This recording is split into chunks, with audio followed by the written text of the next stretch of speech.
Depending on where you are in the world, good morning, good afternoon, good evening, or good night.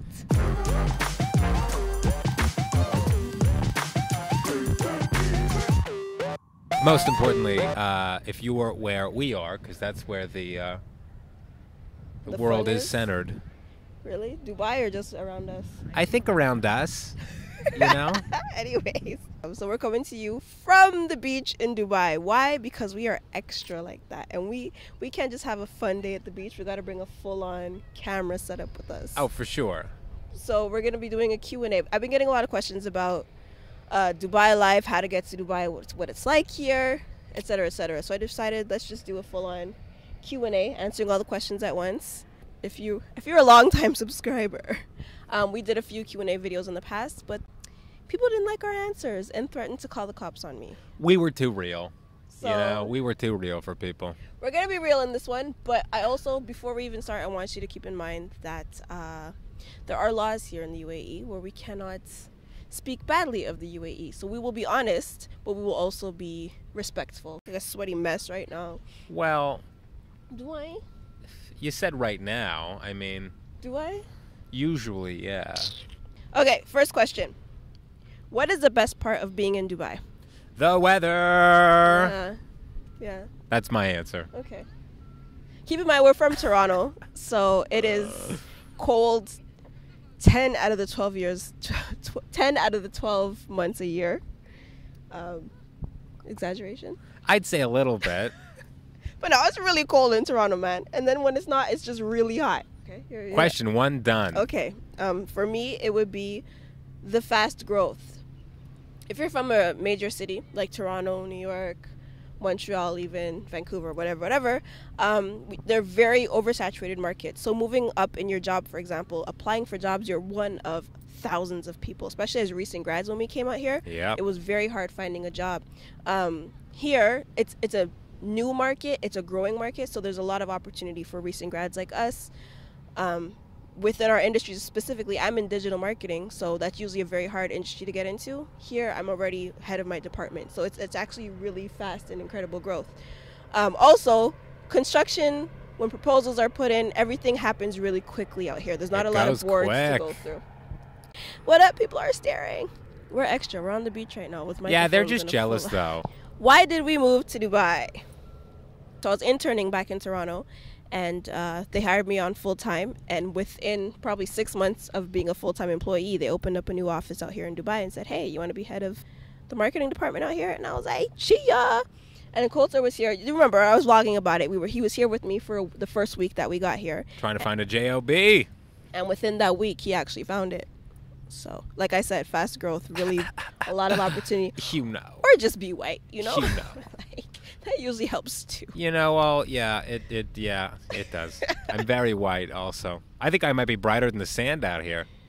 So, Coulter, this one specifically for you. What is your experience as a black woman in Dubai? Well, as a black woman, things are pretty easy. End of question. So I actually struggled with this question because I want to be real with you guys, and I still want to be respectful of, you know, the laws and the culture and stuff out here. I wouldn't so much say the culture is what I'm going to speak. In other words, you don't want to get arrested. I don't want to get arrested. But to be honest, just like every other city I've been to, I, of course, have experienced racism here. Again, I don't think that's Dubai specific or that's UAE specific. That's the world, really, at this point.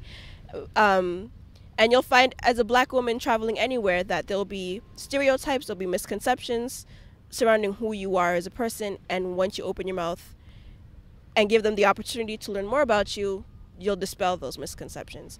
Now, that being said, love. They'll fall in love. Now, that being said, as a black woman from North America, from Canada specifically, I, of course, get special treatment. I have more opportunities than I would say I was from somewhere that wasn't a Western country. And again, I think you're going to get that traveling period. You know what I mean? There's also, you know, there's not as many weave stores available. There's not as many I do struggle with that. Natural hair stores and stuff. But yeah, overall, my experience as a woman, as a black person, has been fine. And I think, again, it's because, you know, as a Canadian, I get those privileges, of course. It hasn't been outright racism that I've experienced over and over again. Like I'm walking down the street, I feel safe. I can walk outside without coats or 2 a.m. and I won't feel unsafe. She often does. I often do. You know, just got to get out of the It's house. a night walker. Yeah, street walker. Thank you. There you go. Thank you for sharing my secrets. How do you guys get treated as an interracial couple? I'll let you take that. People often assume we aren't a couple. No, they do though. Yeah. I mean, you know, we'll go to a restaurant. They'll often ask if we want to split the check, or you know. Maybe they just know you're cheap. No, it's okay. One bill and she'll pay it. I think again, it's the same treatment I got back in Toronto. Like people don't really care. I'm not gonna say racism doesn't exist. That being interracial isn't still kind of taboo. But in 2017, it's far Taboo love. less. Give me some of that taboo love. People seeing an interracial couple is far less. It's not out of the Shocking. ordinary. Exactly. It's far less shocking. So no, people don't ask us many questions. They don't stare. If they do stare, I don't think it's because we're interracial. I think it's because we're super foreigner. attractive. And yeah, like, wouldn't you? I mean, people don't really know that we're married anyways, right? No, they just assume we're not. Yeah, that's a fear. When we first came here, we were like, oh God, like, do we have to be married to do certain things? Are we gonna get weird looks for holding hands? It's like, no. There's a lot of myths surrounding Dubai and the strict laws. Yeah. No. How do you get a job in Dubai/UAE? Gosh. Gosh. I mean, my industry is a little bit different. Radio. I literally just called every radio station in Dubai until someone gave me a job. Like, straight up, that's what I did. But it's more of a niche market, I think. Yeah, I think that's what's really different out here. That in North America specifically, is all that I can speak to at least, you don't really call around to apply for jobs. You don't cold call. You don't send emails and send letters, especially. You don't just walk into offices. It's not appropriate back home. But here, that's actually what works best. Just walking into the office and saying, hey, are you looking? There. We're kind of the worst people to ask, though, because it's not like I got a job from home. Yeah, it's not like we came here and, okay, let's, kind of apply blindly. Well, you did. Yeah, but again, like, it was kind of right place, right time for me. I think if you're working, a traditional 9-to-5 job, I don't know how you would apply for one of those unless your company, let's say, had a transfer. Right.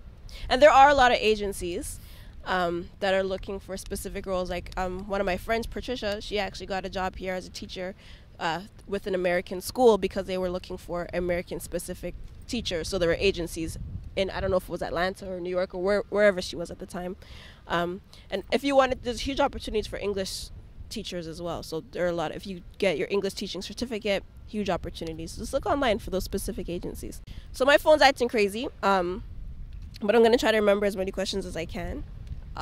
So if I don't get your question, I'm sorry. It's because my phone didn't show it to me. I'm not entirely, I don't have enough experience in my work. Should I still bother applying to work in the UAE? Like I mentioned before, there's a lot of fast growth here. So yeah, I would encourage everybody, not everybody, but yes, I would encourage you specifically to apply to the UAE and see what opportunities you get out here, because there's so much fast growth within companies, within usually highly saturated industries. Yes, apply, please. Yeah, because what's the worst that happens? It doesn't cost you anything. And for the record, if a company wants to charge you money for any part of the process, do not apply. Run. Do not. But it doesn't cost you anything to apply. Like, if this is a place that you want to come to, it's like anything in life. If you want something enough, you will make it happen. Mm-hmm. And that might mean it takes 10 times longer than you thought it would, but at the end of the day, whatever is in your heart of hearts, you can attain. Another question is, what's the difference? What are some of the main differences with Toronto and Dubai? We used to have the tallest building in the world. Yeah, then they took it. Somebody decided. And this is a Muslim nation, right? Back home, Canada is, I'd say it's more of a Christian. They try to say secular. They separate church and state, but it's a Christian country. That would be white Jesus, right? Yeah. Okay. Yeah, white Jesus. White Jesus, not my black Jesus. No. Everywhere delivers here, whether it's a restaurant, a pharmacy. Oh my God, McDonald's delivers. If you're American, you're probably like, yeah, no, in Canada, they don't deliver. You can get weave delivered. Shea butter, you can get that delivered. I got shea butter delivered. Some of the similarities, huge multiculturalism. So I think Toronto was voted one of the most diverse cities in the world. I don't know how you would judge that, because Dubai seems just as diverse as as Toronto. Just like back home, we have Little China, Greek Town, Little Jamaica, etc., etc. Here we have little enclaves of, like, you know, where the black people are, for example. Well, I see one. The main difference would be, I guess, the embrace of diversity, because back home in Toronto we have like Carabana, we have Salsa and St. Clair. There's always cultural celebrations, and they're citywide, versus here they're more like you have your little communities and it's celebrated within that. It's not really, it's less of a melting pot and more of, I guess, divided communities. Not divided as in there's no unity here, but cultural you mosaic. Stay within your community to celebrate those cultural things. And another question was, would you ever make Dubai your permanent home? It's impossible. We can't immigrate, so no. Yeah. You can't become a citizen here, so no. We know people who were born and raised here, and they're still, they once they're finished working, they have to go home. If you can't work here, you can't live here. Yeah, people that are in their 40s that have lived their entire lives here, were born here, but they'll eventually at 65 or whenever the visas no longer renew, they'll have to go back to countries that they have never known. We're at the point where we're kind of family planning. We're like, eventually we'll have a kid, have a home, like a house that we own and stuff like that. And a dog? A dog first. And a dishwasher? Oh, a dishwasher. And a washer and That's dryer? What you are. So we want to have all those things. It's very, very expensive to do out here. Like, there isn't, if you're not Emirati, if you're not from the country, then you go to a private school, which is very expensive. Like, I think to the tune of like $20,000 a year. Yeah, it's like very close to what we paid for 4 years of university to send a child to school for 1 year. Yeah, so it's pretty crazy, and we can't afford that. So no, I don't see us staying here much longer. Like, we'll be here for a while, but when we're ready to start a family and stuff like that, we'll definitely be heading home. I wouldn't necessarily raise a kid out here, and that's not judgment on anyone who decides to. That's just for us. We got family back home, and I want our kids to see their grandparents and their families, and yeah, no, it's more cultural. Again, we know people who grew up here and live happy lives and love it here. Not that we don't love it here, but we want our kids to grow up the same way that we did, in like a Canadian neighborhood with, well, maybe Canadian, preferably Canadian. Preferably in a big city with a decent pizza joint nearby. Yeah, right. Maybe close to Salad King. I want my kids to know the Caribbean heritage, know their grandparents and stuff like that. I don't want to be on the other side of the world doing that. One question that I often get is, how's the pay? The pay's pretty good if you have the right passport. Yeah, it's you all have right. The right pay. Again, like, I don't think we'd be making near what we make as recent grads if we were back home right now. No, that's fair. Yeah, that's fair. So, and again, I keep mentioning the passport thing because it is very much dependent on A, where you're from, B, what your designation is, as in your degree, your diploma. Okay. Let's wrap this up. So thank you guys so much for watching. I hope I answered all of your questions. If I didn't, again, my phone is still loading the questions. So. Don't worry, I did more of a more than satisfactory job. Oh, what is that? Like a C+? That's a C. Okay.